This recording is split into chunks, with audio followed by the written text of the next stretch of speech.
Salut tout le monde, on se retrouve aujourd'hui pour une vidéo un petit peu spéciale puisque je suis en compagnie d'une personne comme vous avez pu le remarquer. Alors attends 2 secondes, je suis parti un petit peu. Ok. Alors on va faire un petit après. On va la refaire.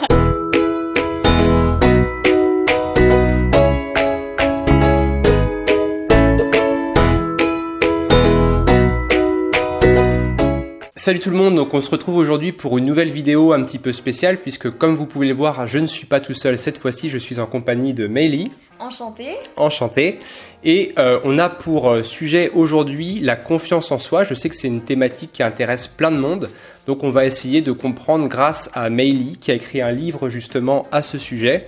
Qu'est-ce que c'est le concept de la confiance en soi? On va essayer de vous donner un maximum de conseils justement pour développer votre confiance en soi. Si vous voulez retrouver le livre de Meili, vous pouvez bien sûr le retrouver dans la description. Vous avez un lien Amazon justement où vous pouvez vous procurer le livre. Bien sûr, avant de commencer la vidéo, pensez à commenter, liker et partager. Voilà, ça m'aide à me motiver à vous faire encore plein d'autres vidéos. Meili, est-ce que tu peux te présenter justement aux personnes qui nous regardent ? Alors moi je m'appelle Meili Chen et j'ai aujourd'hui 18 ans et en fait ce qui s'est passé c'est qu'à mes 16 ans je me suis lancée dans l'écriture de mon premier livre qui s'appelle La confiance fait tout, que j'ai lancé moi-même justement après la lecture de beaucoup de livres qui vraiment m'ont beaucoup apporté, j'ai voulu tout retransmettre. Donc voilà, aujourd'hui ça m'a apporté beaucoup de choses et c'est pour ça que j'ai rencontré par exemple Mehdi grâce à ça aussi, donc voilà. Merci Meili du coup pour cette présentation. Donc première question, pourquoi avoir écrit un livre justement sur la thématique de la confiance en soi ? Alors tu vois, par exemple moi la confiance en soi c'est quelque chose qui a toujours été tabou pour moi. Mes copines, les gens qui étaient autour de moi manquaient de confiance en eux. J'avais fait un sondage et tout à l'époque et finalement je me suis dit mais il y a quelque chose à faire là, il faut que les gens se réveillent un petit peu. Et moi je me suis dit je savais pas ce que c'était tabou pour moi et j'avais jamais eu vraiment ce problème là. Donc je me suis lancée dans des recherches et comme j'avais lu beaucoup de livres sur le développement personnel, ça m'a aidé à créer du coup mon livre autour de ce sujet-là. Alors, tu parles à un moment donné dans ton livre de la loi de l'attraction. Est-ce que tu peux me dire un petit peu quel lien tu fais entre loi de l'attraction justement et confiance en soi ? Ouais. Alors en fait la loi de l'attraction c'est une loi universelle, c'est comme la loi de la gravité. Si tu sautes d'une montagne, c'est sûr que tu tombes, tu vas pas voler quoi. Et la loi de l'attraction c'est la même chose, sauf que en fait tu vas attirer à toi les choses auxquelles tu penses le plus. Que ce soit des pensées négatives ou positives. Donc la plupart du temps, tu essayes de l'utiliser pour des pensées positives. Et en fait, ça marche tout le temps. Si vous pouvez faire le test par exemple, où vous demandez quelque chose, je sais pas, un truc tout simple, mais je vais croiser ce facteur-là aujourd'hui ou dans quelques temps, et vous verrez que d'ici une semaine, peut-être plusieurs mois, vous allez le croiser ce facteur-là et d'une manière imprévue, mais en fait vous l'aurez demandé. Et ça peut marcher pour tout, faut tester et voilà, voir. Et le lien que je fais avec la confiance en soi, c'est qu'en fait, la confiance en soi, il faut savoir aussi de qu'est-ce qu'on veut. Pour être qui, pour vraiment quels objectifs avons-nous. Et en fait, si on a déjà confiance en nous, après on peut utiliser la loi de l'attraction comme on veut. Parce qu'il suffit de demander ce qu'on veut, est-ce que je veux un meilleur travail ou quoi, et l'obtenir.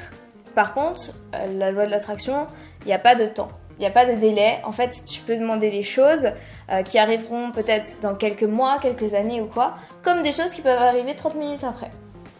Donc voilà le lien que je fais entre les deux. C'est pour ça que vraiment la loi de l'attraction, il ne faut pas la négliger, ça marche vraiment. Il faut en faire l'expérience et il faut commencer par avoir confiance en soi pour pouvoir l'utiliser. Ok, donc merci. Troisième question, penses-tu qu'il faut changer ou s'accepter tel que l'on est ?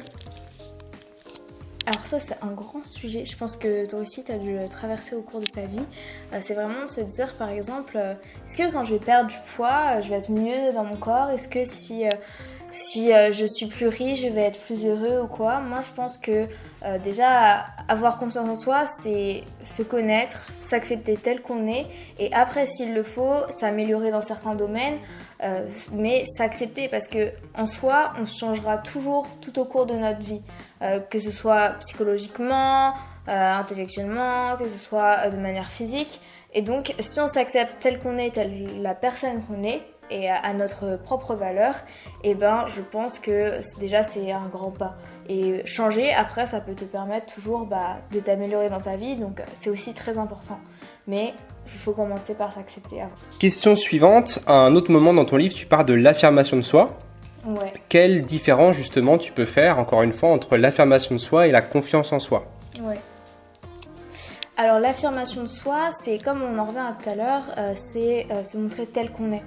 C'est vraiment s'affirmer, s'exprimer, être capable de justement se montrer sans vraiment que les autres nous jugent ou quoi. C'est se montrer tel qu'on est vraiment unique, sans prêter attention au regard des autres. Et on a besoin de cette confiance-là pour pouvoir se montrer à notre propre valeur et se respecter soi-même aussi, c'est super important. Et ça en revient à la même chose aussi de tout à l'heure, de la loi de l'attraction, s'affirmer, savoir ce qu'on veut, ça reste dans le même domaine, c'est pour ça que j'en ai fait allusion dans mon livre. Un petit peu plus loin dans le livre, tu parles d'avoir des objectifs. Ouais. En quoi pour toi c'est important justement d'avoir des objectifs dans la vie pour booster, améliorer sa confiance en soi? Alors, la confiance en soi, pour l'améliorer, il faut quand même acquérir beaucoup d'expérience. Dans un certain domaine, il faut essayer, il faut faire de nouvelles choses, il faut passer à l'action et acquérir vraiment de l'expérience pour vraiment se trouver, savoir de quoi on est capable, savoir comment on va réagir à une situation et vraiment en sortant de sa zone de confort, en se dépassant, etc. Donc pour se dépasser, c'est simple, si t'as pas d'objectif, si tu sais pas où tu vas, je vois pas comment tu pourrais y arriver.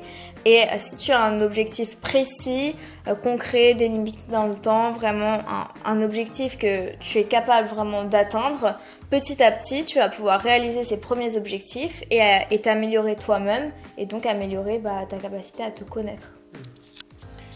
À un autre moment justement dans le livre, quand tu parles des objectifs, tu parles d'un objectif SMART. Est-ce que tu pourrais essayer de nous expliquer ce qu'est justement un objectif qui est SMART? Ok. Un objectif SMART, c'est un objectif spécifique, mesurable, atteignable, réaliste et temporel. Si par exemple vous voulez gagner une telle somme d'argent, par exemple je veux gagner, ce mois-ci je veux gagner 1500 € d'une manière ou d'une autre, et il faut que vous dites ok j'ai un mois, 1500 € et après il faut que ce soit précis. Comment je vais le faire ? Il faut que ce soit atteignable. Si vous avez par exemple gagné le mois d'avant 1200 €, c'est pas non plus irréaliste et pour vous ça reste atteignable au niveau de votre évolution. Donc voilà un objectif SMART et ça je vous conseille de le faire surtout sur 1 mois, 2 mois, 3 mois, puis à l'année, etc. Autre point important que j'ai noté dans ton livre, tu fais aussi la différence entre un excès de confiance en soi et une bonne confiance en soi. Est-ce que tu peux un petit peu nous éclairer sur justement la différence entre un excès et une bonne confiance en soi ? Oui, c'est vrai, on peut avoir une bonne confiance en soi, vraiment tout le temps on sait un peu qu'est-ce qu'on fait, où on va, tout va bien se passer parce qu'on l'a déjà fait. Or des fois, à force de répéter la situation, par exemple je reprends toujours l'exemple de la voiture de tout à l'heure, si on fait le même chemin, si on fait les chemins tu vois, toujours habituels, donc maison plus boulot, au bout d'un moment, on va prendre la confiance, comme on peut dire, et on va aller plus vite que d'habitude parce que cette route-là, on la connaît. Donc ça devient de plus en plus dangereux, et là c'est pour la voiture. Donc l'excès de confiance en soi, on s'en rend pas vraiment compte maintenant, mais ça peut vraiment marcher dans plein de domaines, comme par exemple dans une entreprise, on peut se dire c'est bon, j'ai fini, j'ai eu mon chiffre d'affaires, etc. Et je vais pas chercher à aller plus haut, tout est acquis, tu vois. Et c'est ce sentiment-là qui est dommage par rapport à la confiance en soi, même si c'est une belle situation. Donc c'est pour ça qu'il faut toujours l'améliorer et vraiment prendre du recul sur tout ça, sur chaque situation. Donc juste avant, on a un petit peu parlé justement de la question des objectifs et de la confiance en soi. Toi aujourd'hui, quels sont tes objectifs personnels ? Ok. Alors c'est vrai que les objectifs personnels c'est super important d'en fixer. Je pense que toi aussi à ce jour-là t'en as pas mal. Donc moi mes premiers objectifs par rapport au livre c'est que déjà je vais sortir un second livre sur l'alimentation en fin d'année. Il est déjà prêt mais pour moi il faut que je rajoute des choses. Ensuite là je suis devenue coach pour auteur parce que j'ai eu une très belle expérience que j'ai vécue, faire des interviews, rencontrer plein de personnes. Aujourd'hui je rencontre des personnes vraiment tous les jours juste incroyables les unes des autres et à 16 ans j'avais pas autour de moi un entourage comme ça Et grâce à mon livre, j'ai pu vraiment rencontrer des personnes du même état d'esprit que moi. Donc aujourd'hui, je suis coach pour auteurs pour aider les personnes à écrire et à publier leurs livres sereinement et plus rapidement sans faire les mêmes erreurs parce que je suis consciente que tout le monde n'a pas le temps de vraiment le faire. Donc là, c'est plutôt mon objectif en ce moment de me développer à ce niveau-là. Ensuite, je suis modèle photo, donc j'ai une élection en mai. Et mon but là, c'est par rapport à mon livre aussi, c'est de faire la communication. Donc j'ai des conférences de prévues, des interventions en entreprise et j'ai enfin des séances de dédicaces. Et là, dernièrement, je pense je vais m'inscrire au championnat de lecture rapide. Donc voilà. Après justement avoir sorti un premier livre, avec du recul justement sur cette expérience, qu'est-ce que tu souhaiterais améliorer dans ton livre ou ajouter, si tu pouvais le faire? Alors mon livre, premièrement, j'ai sorti à 16 ans. Donc on peut pas dire qu'il est parfait parce que j'avais que 16 ans. N'empêche que c'est le travail d'une fille de 16 ans. Donc j'ai pas envie de le changer, il est très bien comme ça, même si tout le monde m'a dit oui, t'as une faute de frappe par-ci par-là, oui, t'as des choses, mais des photos elles sont mal cadrées et tout, je m'en fiche parce que c'est mon premier livre et moi je l'ai fait. Donc les gens qui se permettent de dire ça, bah merci, c'est constructif pour moi évidemment. Après, je ne toucherai pas à ce premier livre puisque de toute façon j'ai une maison d'édition après, donc les 3 colonnes qui m'a édité et qui l'a refait, restructuré, etc. Donc à la limite, elle a fait le travail. Mais c'est vrai qu'aujourd'hui, j'aimerais sûrement améliorer des choses parce que j'ai pu apprendre aussi d'autres choses ces dernières années également. Mais je peux toujours réécrire un autre livre au lieu de modifier le premier. Du coup, dernière question pour clôturer cette interview. Qu'est-ce qui fait que selon toi, c'est le livre qu'il faut absolument pour que justement les lecteurs et les lectrices puissent améliorer leur confiance en eux-mêmes et justement avoir une bonne confiance en eux? Moi, c'est un livre que j'ai fait pour toutes les personnes qui souhaitaient découvrir un petit peu le monde du développement personnel. J'ai choisi un sujet, la confiance en soi, parce que ça touche tout le monde. Et c'est quelque chose qui, moi, je l'ai écrit à 16 ans déjà. Donc, vu l'âge que j'avais, ça correspond à peu près aux personnes de plus de 10 ans.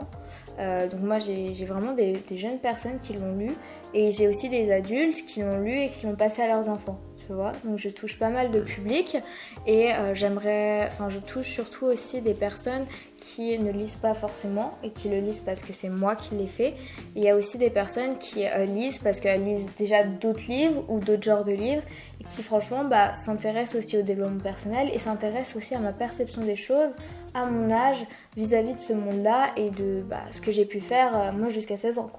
Merci beaucoup Meili pour cette interview, c'était vraiment un plaisir de pouvoir partager une discussion sur la thématique de la confiance en soi. C'est vraiment une thématique qui est extrêmement importante et qu'on retrouve pour plein de problématiques différentes et notamment en psychologie. Si cette vidéo vous a plu, bien sûr, commentez, likez, partagez, on répondra à vos questions. Pensez à vous abonner, comme je l'ai dit en début de vidéo, ça m'aide à me motiver à vous faire encore plein d'autres vidéos.